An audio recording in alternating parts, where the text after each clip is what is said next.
Hello, bass family, and welcome to Everything Bass with Dale Titus. Man, I love these slap grooves. So we're doing slap groove number 9.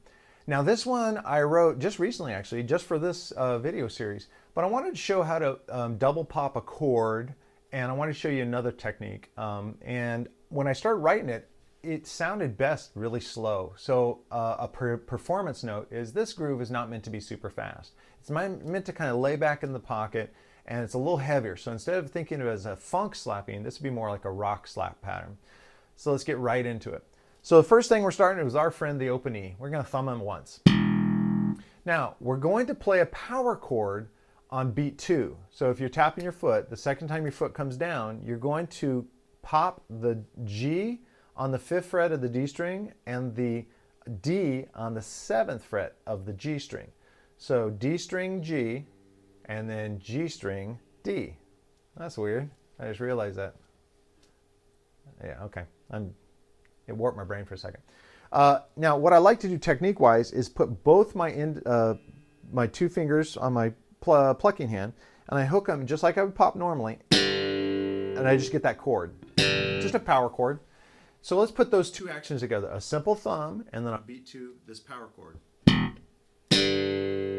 Right there, it establishes there's no syncopation. It's just downbeat oriented, really heavy.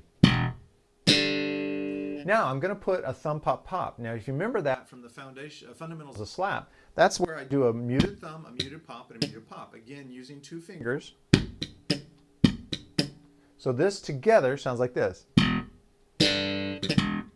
All right, and I kind of put a thumb on there at the end. I shouldn't have. So it's like bum, bum. All right, and I get that. And now I come down with a thumb on the 5th fret D on the A string and hammer on to the E. With the thumb pop pop, that's like one of my little micro phrases that I like that. So we got, so that's it. And I like the hammer on, although if you want to add more power to it, you could double thumb them, go. You could do that easy. Just depends on what you want, the slickness kind of or the fluidity of a hammer on, or the double attack of thumbing it. It's up to you. Now after that, there's one of our friends, the ricochet, which is hit the strings and then pop the G string muted, and you come down with a thumb on the G on the 3rd fret E string.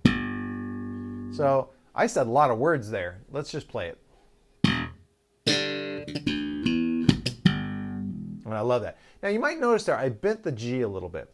So in G, or in E, this is kind of an E minor groove, so I'm playing the 3rd, which I also did a power chord on 3rd, which sets up that it's kind of based on an E minor tonality. But I bend the G a little bit to kind of make it sound a little warpy. So it sounds like this. See how I bent that? You can add it, you don't have to add it. For some reason, with this tempo and this heaviness, I feel like I want to kind of make that a little bit, detune it a little bit by pulling it sharp. So first measure. Okay. Now obviously you heard me after that G. I went back to E because we repeat. The second measure starts the same way. Now a subtle variation, and this is something I want to talk about, but this is that new technique I wanted to work with you on, which is again another ricochet.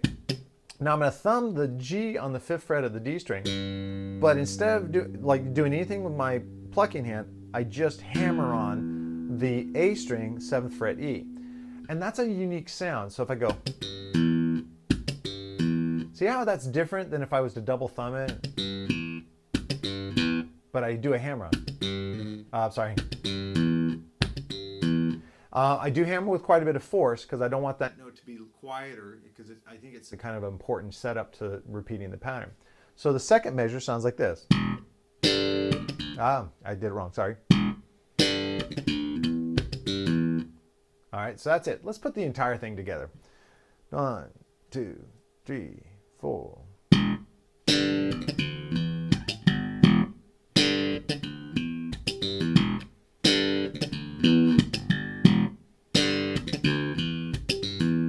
I love that groove. Keep it in the pocket, lay back. Sometimes we have a tendency, especially with a new technique or something, we try to play as fast as possible. And some grooves sound great at all tempos. Some grooves do not. I did not like playing this one faster. I think it lost some of its kind of character, that kind of heavy plotting thing. I visualized something like a big robot moving was that kind of the visualization to writing this.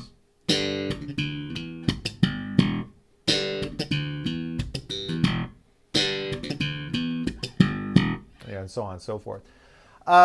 So, all right, well, what are we moving on to? Our next encore item.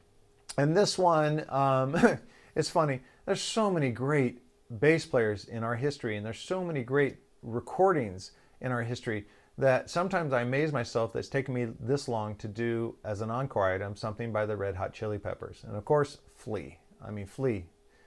Man, awesome. What an awesome player. What an awesome individual. Yeah, anyway, I was going to gush, but let's just hold the gushing for later. Blood, Sugar, Sex, Magik. I give this one because I was aware of a couple of their early recordings. I didn't have them, but I being in LA at the time, everyone was talking about the Red Hot Chili Peppers. I heard some songs and stuff. But with the MTV generation back in the day, I'm going to sound old here. Back in the day when MTV actually just played music videos, the video for Give It Away was in heavy rotation. Stylistically, it was visually captivating with the guys all in silver body paint out in the desert and just acting cool as all heck. I just thought they were the coolest guys, and I think they still are the coolest guys. But obviously the hook was the bass line. And hearing this funky bass line and the way, first of all, Anthony, the singer, is rhythmically one of the most fascinating singers. He writes these rhythmically very cool lines. And so I love what he wrote to kind of play along with this great bass line. Also, how fast and articulate he says "Give It Away" is amazing. I mean, it's like it's an instrument, and the voice is an instrument. I shouldn't say like an instrument. So I got the album and I actually got the album, and I got it because I really like that song. And then just a whole world. It was my introduction to Flea, and to hear his bass playing on "Power of Equality," "Breaking the Girl" became my favorite track on the album, and it's because of Flea. And I like to think that's not because I'm a bass player. It's just because of what he played was so fascinating and a hook, and I just loved it. I mean, he is really the movement in the music when you hear that song. Listen to his playing. He's what's kind of taking you from a verse to a chorus and around. He's like leading us with this incredible bass line. Funky Monks. It's Funky Monks, man. It's awesome. Suck My Kiss. Funny, weird title, but absolutely great groove. Yeah, man, I could literally just go on. In fact, if you always see me looking over, I have a music stand here which has all my sheet music and little notes to remember to talk about. Early on, I didn't use it, and I forget things. I'm like, oh, bummer, I should have said this. So I try to be more complete in my preparation. And I just found myself writing every song name down. And it's like, no, I can't do that. That's just too long. But I think it's a complete... there's no fluff on this recording in my eyes. I think every song's powerful. I think it tells a complete story when you listen to it from beginning to end, and I recommend it for you. It's funny because initially my idea for encore items was to just highlight maybe things off the beaten path, recordings that maybe not a lot of people know, highlighting bass players that maybe aren't like in an everyday name. But Flea deserves it. Flea deserves respect. And if for some reason you've been avoiding listening to Red Hot Chili Peppers and you're thinking maybe now you should give them a chance, or maybe you tried in the past and it just didn't resonate with you, but you're a different person now, give it a shot and start with Blood, Sugar, Sex, Magik. I think it's a phenomenal disc, and I love listening to it frequently. All right, so Slap Groove number 9, Red Hot Chili Peppers, amazing Flea, amazing Flea. And Blood, Sugar, Sex, Magik, man. So 2 powerful things. These 2 things can make your any bad day better, man. Learn a new slap groove, listen to some great music. As always, guys, I always end the videos this way, but I'm not saying it out of memorization. It's not rote. It's just, it means a lot to me what I'm trying to accomplish here with the channel, and we're doing it. I mean, the subscription numbers are growing exponentially, and it's wonderful. But if you have yet to subscribe to the channel, if you could take a moment, go down, hit the subscribe button, hit the bell icon so that every time I post videos, you'll be notified. It would mean so much to me. It also means a lot to the way YouTube kind of monitors their channels.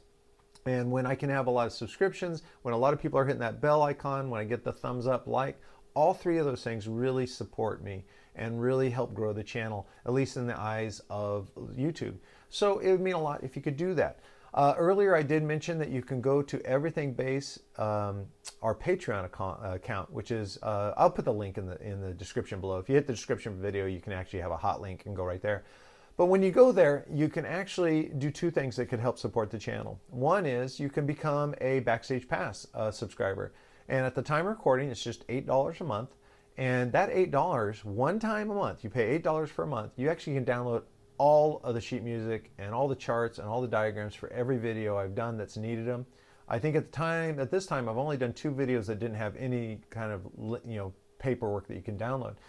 But the concept is, for just $8 a month, you're actually getting private lessons, and you'll be able to download this material, put it into a binder so you can review it. I will be doing a video probably in a month or so once there's more content up. I think right now we probably have about 70 videos by the time this one uploads. But when we get to around 100, I want to talk about how to organize your lesson binder and make it really powerful for you. So look for that in the future. If you don't need the sheet music, you don't need the tab, you don't need the neck diagrams, but you really are enjoying the channel and you want to support the channel so that it can grow, I put a tip jar. And basically, it's a tier called the tip jar, and it's just $5 a month. And if you click on that, it doesn't give you access to written material, but it's a way you can really support me and help me grow the channel. It was through the support that I was able to buy a new lav mic to hopefully make the audio better. I'll be investing in a better way to record the bass. Right now I have a mic on the bass, but it's not the best. So it's through the funds of that allow me to finance, grow the channel. All right, love you guys so much. I hope these are working for you. Please comment. Let me know what you think. What's your favorite Red Hot Chili Peppers album, or what's your favorite Flea recording? Share it down below. Let's get a discussion going. I'd love to hear what you think. And of course, join our Facebook group. I love our Facebook group, man. Every day I'm checking in on it, and it is it's awesome.